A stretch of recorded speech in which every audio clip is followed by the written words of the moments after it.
The transition away from home and into a college environment is a period that introduces students to new social interactions and expectations. However, some students fail to find mental ground during this change. Sadly, approximately 1,100 college students die each year from suicide. After a recent tragic string of student suicide deaths at the University of Pennsylvania, colleges located on the other side of the state may be feeling the pressure to implement new preventative measures to strengthen student mental health, and Robert Morris University of Pittsburgh, Pennsylvania is no exception. My role as the crisis counselor, I am here for day-to-day issues, so students who just are feeling overwhelmed and just need to talk to somebody that day.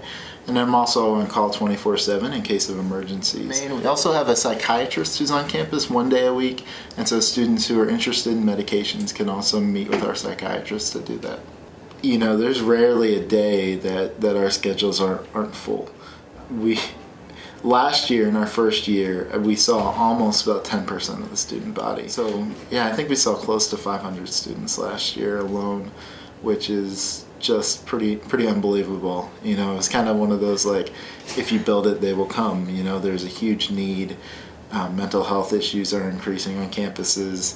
Residence Life, the counseling center, and the police work very closely in any sort of attempt. Should the police in the middle of the night or Residence Life find out about a student who is having suicidal ideation and who plans to make an attempt, Residence Life is going to call me in and the police in. If there's a completed suicide, it's probably a little bit different, you know.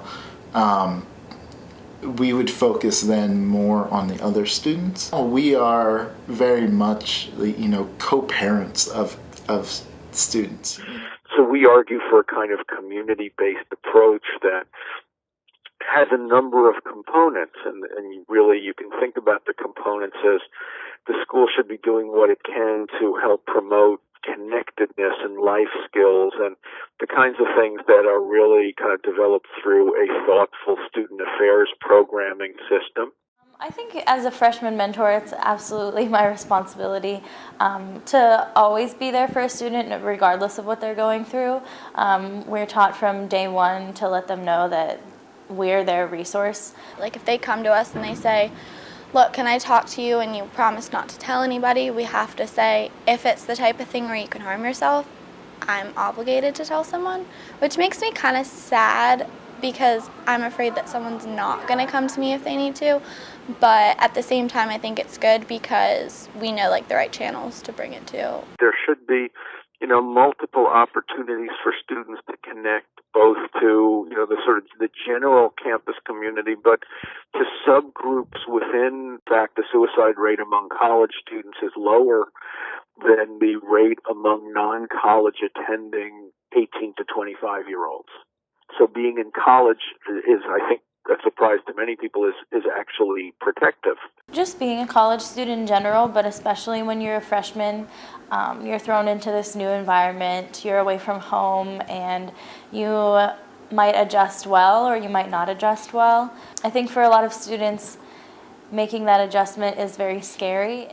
If they don't make friends and if they don't get involved, it can be discouraging. I know I've never had to deal with it personally, but I do have friends who have gone through that, and it's scary. Like, it's such a touchy subject. My boyfriend's oldest brother actually committed suicide when their dad passed away, and it's the type of thing where, like, you don't know what to do about it. It's like it's like a hot spot, you know what I mean? And, like, I know I'm a Christian, and being a Christian, it's kind of something that's not talked about. We can't be afraid to talk about suicide.